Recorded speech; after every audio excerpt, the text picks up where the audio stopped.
Hi, I'm Fox San Antonio's Jessica Headley. And I'm Ryan Wolf. Our greatest responsibility is to serve our Treasure Valley communities, the El Paso, Las Cruces communities, Eastern Iowa communities, Mid-Michigan communities. We are extremely proud of the quality, balanced journalism that CBS 4 News produces. But we are concerned about troubling and irresponsible, one-sided news stories plaguing our country. The sharing of biased and false news has become all too common on social media. More alarming, some media outlets publish these same fake stories without checking facts first. The sharing of biased and false news has become all too common on social media. More alarming, some media outlets publish these same fake stories without checking facts first.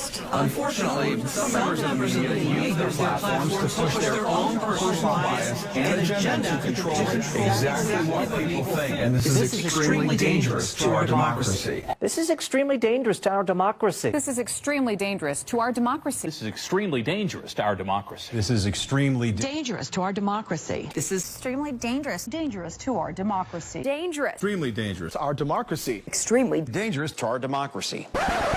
What if all isn't as it seems? What if the reality you found was false? A carefully constructed narrative by unseen special interests designed to manipulate your opinion. I've been a journalist for about 25 years, and I was educated to lie, to betray, and not to tell the truth to the public. There is nobody coming to you and saying, well, we are the Central Intelligence Agency, would you like to work for us? No. This is not the case how it happens. What they do, these transatlantic organizations, is they invite you for seeing the United States. They pay all your expenses and everything. So you're bribed. You get more and more corrupt because they make you good contacts. You won't know that those good contacts are, let's say, non-official or officially people working for Central Intelligence Agency or other American agencies. So you make friends. You think they are friends, and you cooperate with them. They ask you, well, could you do me this favor? Could you do me that favor? So your brain more and more is brainwashed through these guys. And your question was, is this only the case with German journalists? No, I think it is especially the case with British journalists, because they have a much closer relationship. It is especially the case with Israelis, of course, with French journalists. There is many countries in the Arab world, like Jordan, for example. A couple of years ago, CBS News asked me to look into a story about a study coming out from the nonprofit National Sleep Foundation. Supposedly, this press release coming out said, the study concluded we're a nation with an epidemic of sleeplessness and we don't even know it, and we should all go ask our doctors about it. A couple of things struck me about that. First, I recognized the phrase, ask your doctor, as a catchphrase promoted by the pharmaceutical industry. They know that if they can get your foot through the door of the doctor's office to mention a malady, you're very likely to be prescribed the latest drug that's marketed. Second, I wondered how serious an epidemic of sleeplessness could really be if we don't even know that we have it. Right?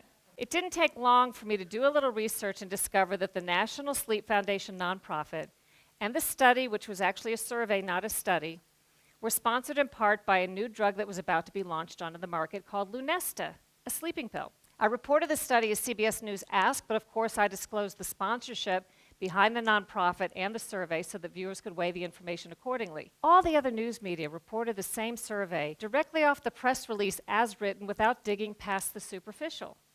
It later became an example written up in the Columbia Journalism Review, which quite accurately reported that only we at CBS News had bothered to do a little bit of research and disclose the conflict of interest behind this widely reported survey. Special interests have unlimited time and money to figure out new ways to spin us while cloaking their role. Surreptitious astroturf methods are now more important to these interests than traditional lobbying of Congress. There's an entire industry built around it in Washington. What is astroturf?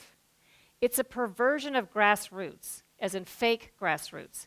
AstroTurf is when political, corporate, or other special interests disguise themselves and publish blogs, start Facebook and Twitter accounts, publish ads, letters to the editor, or simply post comments online to try to fool you into thinking an independent or grassroots movement is speaking. The whole point of AstroTurf is to try to give the impression there's widespread support for or against an agenda when there's not. AstroTurf seeks to manipulate you into changing your opinion by making you feel as if you're an outlier when you're not. One example is the Washington Redskins name. Without taking a position on the controversy, if you simply were looking at news media coverage over the course of the past year or looking at social media, you'd probably have to conclude that most Americans find that name offensive and think it ought to be changed. But what if I told you 71% of Americans say the name should not be changed? That's more than 2/3.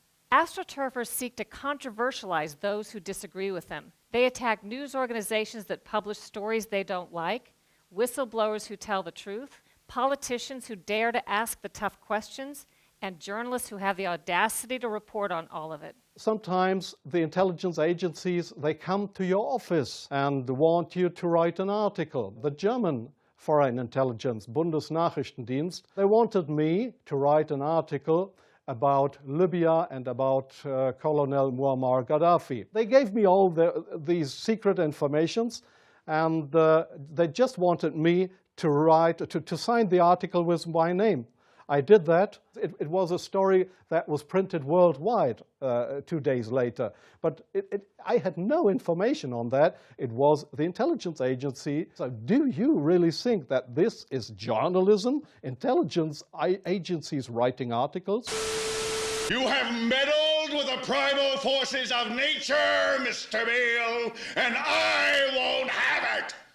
You think you merely stopped a business deal? That is not the case. The Arabs have taken billions of dollars out of this country, and now they must put it back. It is ebb and flow, tidal gravity. It is ecological balance. You are an old man who thinks in terms of nations and peoples. There are no nations. There are no peoples. There are no Russians. There are no Arabs. There are no third worlds. There is no West. There is only one holistic system of systems. One vast and immane, interwoven, interacting, multivariate, multinational dominion of dollars.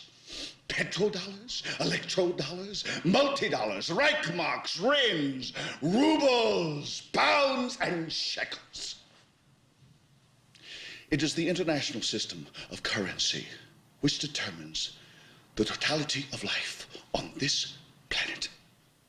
There is no America. There is no democracy. There is only IBM and ITT and AT&T and DuPont, Dow, Union Carbide, and Exxon. Those are the nations of the world today. What do you think the Russians talk about in their councils of state? Karl Marx?